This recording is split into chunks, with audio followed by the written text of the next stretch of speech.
Friends, fine truth ബ്ലോയിലേക്ക് നിങ്ങൾക്ക് എല്ലാവർക്കും സ്വാഗതം. ചില പരമമായ സത്യങ്ങൾ ഒരിക്കലും മാറില്ല.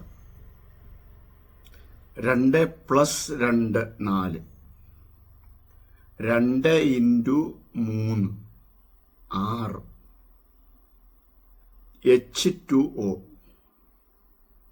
വെള്ളം അല്ലേ? ഇതൊരു അടിസ്ഥാന ഫോർമുലയാണ്. ഇതിന് മാറ്റമില്ല. എല്ലാ രാജ്യങ്ങളും അംഗീകരിച്ചിട്ടുള്ള, എല്ലാ ആളുകളും അംഗീകരിച്ചിട്ടുള്ള പരമമായ സത്യമാണിത്. ഇതുപോലെ വേറൊരു സത്യമുണ്ട്. ദൈവം എത്രയുണ്ട് എന്ന് ചോദിച്ചാൽ ഒരു ദൈവമുള്ളൂ എന്നുള്ള പരമമായ സത്യം എല്ലാ ആളുകളും സംബന്ധിച്ച് പറയുന്ന സംഗതിയാണ്. ദൈവവിശ്വാസികളായ സകല ആളുകളും പറയും ഒരു ദൈവമുള്ളൂ. അപ്പൊ എൻ്റെ ഒരു ക്വസ്റ്റ്യൻ എന്നാന്ന് ചോദിച്ചാൽ, ഒരു ദൈവം ഉള്ളുവെങ്കിൽ മനുഷ്യൻ ദൈവത്തിന്റെ സൃഷ്ടിയാണ്. അങ്ങനെയാണല്ലോ വരുന്നത്. അപ്പോൾ ഈ സൃഷ്ടാവാണ് സൃഷ്ടിക്ക് വേണ്ടിയിട്ടുള്ള ഡയറക്ഷൻ വെക്കുന്നത്. ശരിയല്ലേ? നിങ്ങൾ കടയിൽ പോയി ഒരു ഐബലിന്റെ ഒരു ഓവൻ എടുത്തെന്ന് വിചാരിക്കും. അപ്പോൾ അതിൻ്റെ കൂടെ ഒരു ബുക്ക്ലെറ്റ് ഉണ്ടാവും, ഹൗ ടു യൂസ്. ഉപയോഗിക്കുന്നതിന് മുമ്പ് ഇത് വായിച്ചു നോക്കാനും പറയും. അപ്പോൾ ഒരു 5 ലിറ്ററിന്റെ ഐബലിന്റെ ആണെന്ന് കൂട്ടുക. അത് ഈ ഐബൽ കമ്പനി എത്ര രാജ്യങ്ങളിൽ അത് വിതരണം ചെയ്യുന്നുണ്ടോ, എവിടെയെല്ലാം വിതരണം ചെയ്യുന്നുണ്ടോ, 5 ലിറ്ററിന്റെ ആ ഒരു ഓവന് ഈ സെയിം മാനുവലാണ് എല്ലായിടത്തും കൊടുക്കുന്നത്.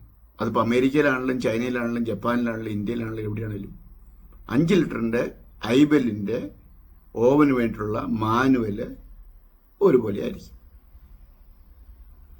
അത് ഏത് രാജ്യത്തായിരുന്നാലും അതിന് വ്യത്യാസമില്ല. അങ്ങനെയാണെങ്കിൽ ഒരു ദൈവമല്ലേ ഉള്ളൂ. അപ്പം നമ്മൾ ഏത് രാജ്യത്ത് ജീവിച്ചാലും ഈ ദൈവത്തിൽ നിന്ന് നമുക്കെല്ലാവർക്കും ഒരു ഡയറക്ഷനിലേ വരാൻ പാടുള്ളൂ. മനുഷ്യനെല്ലാം ഒരുപോലെയല്ലേ? അവൻ അമേരിക്ക ജീവിച്ചാലും ചൈന ജീവിച്ചാലും ജപ്പാനിൽ ജീവിച്ചാലും ഓസ്ട്രേലിയ ജീവിച്ചാലും എവിടെ ജീവിച്ചാലും അവൻ്റെ ബേസിക് നീഡും ശരീരത്തിൻ്റെ സ്ട്രക്ചറും കാര്യങ്ങളെല്ലാം ഒരുപോലെയല്ലേ? വ്യത്യാസമില്ലല്ലോ. അപ്പോൾ ഒരു ദൈവമല്ലേ നമ്മളെ സൃഷ്ടിച്ചത്. അങ്ങനെയാണെങ്കിൽ എല്ലാവർക്കും ഒരേ ഡയറക്ഷനിലേ വരാൻ പാടുള്ളൂ. പിന്നെ എങ്ങനെയാണ് ഇത്രയധികം മതഗ്രന്ഥങ്ങൾ ഉണ്ടായത്? ഈ മതഗ്രന്ഥങ്ങളെല്ലാം അവകാശപ്പെടുന്ന അവരെല്ലാം ദൈവത്തിൽ നിന്നുള്ള ഡയറക്ഷനാണെന്ന്. അങ്ങനെ വരാൻ പാടില്ലല്ലോ. ഒന്നല്ലേ വരാൻ പാടുള്ളൂ. ഒന്ന് ചിന്തിച്ചു നോക്കി അല്ലേ?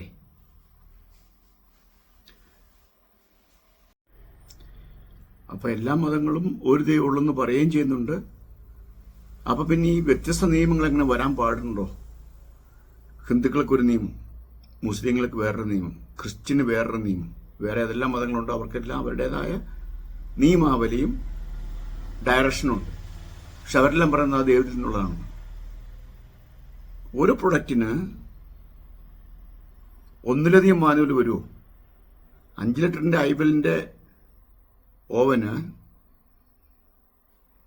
ഓരോ സ്ഥലത്ത് ഓരോ ഡയറക്ഷനായിട്ട് വരുമോ? അങ്ങനെ വരാൻ പറ്റത്തില്ലല്ലോ. ആ ഒരു പർട്ടിക്കുലർ പ്രൊഡക്റ്റ് സംബന്ധിച്ച് എന്താണോ ആവശ്യമായിരിക്കുന്നത് അത് കമ്പനി പ്രൊവൈഡ് ചെയ്യുന്നു. അതിപ്പോൾ ഏത് രാജ്യത്താണല്ലോ ഒരുപോലെ അതിൻ്റെ. അപ്പം അങ്ങനെയല്ലേ വരാൻ പാടുള്ളൂ. പിന്നെ എന്തുകൊണ്ട് ഇങ്ങനെ വ്യത്യസ്തമായിട്ടുള്ളത് വരുന്നുണ്ട്? അതിനൊരു കാരണം കാണണ്ടേ? അപ്പം അതിൻ്റെ അർത്ഥം എന്തെന്നാ? ഒന്നുകിൽ ഇതിൽ ഒരെണ്ണം മാത്രമേ സത്യമുള്ളൂ അല്ലേ? എന്നല്ലേ എൻ്റെ അർത്ഥം? 2+2 4 എന്നല്ലാതെ അത് 3 5 ഉത്തരം വരൂ. 3 × 2 6 എന്നല്ലാതെ 7 അല്ലെങ്കിൽ 4 അതിന് ഉത്തരം വരൂ. H2O വെള്ളം അല്ലാതെ വേറൊരു മെർക്കുറി ആയിട്ട് മാറുമോ? ഇല്ലല്ലോ. അത് പരമമായ സത്യമാണ്, മാറ്റമില്ല. അങ്ങനെയെങ്കിൽ ഈ ഭൂമിയിലുള്ള മനുഷ്യനെല്ലാം സൃഷ്ടിച്ച ഒരു ദൈവമാണെങ്കിൽ ആ ദൈവത്തിൽ നിന്ന് മനുഷ്യനെ നയിക്കുന്ന ഡയറക്ഷനും ഒന്നേ ഒന്ന് മാത്രമേ പാടുള്ളൂ. നിങ്ങളൊന്ന് ചിന്തിച്ചു നോക്ക്, ഞാൻ ഈ പറയുന്നത് ശരിയാണോ എന്ന് സംബന്ധിച്ച്. നിങ്ങളുടെ യുക്തിബോധം എന്ത് പറയുന്നു? ശരിയാണോ ഇല്ലയോ? അപ്പം ഇനി അടുത്ത സ്റ്റെപ്പ് എന്താണെന്ന് ചോദിച്ചിട്ടുണ്ടെങ്കിൽ നമ്മളത് ഫൈൻഡ് ഔട്ട് ചെയ്യണം. ഇതിലേതാണ് ശരി എന്നുള്ളത്.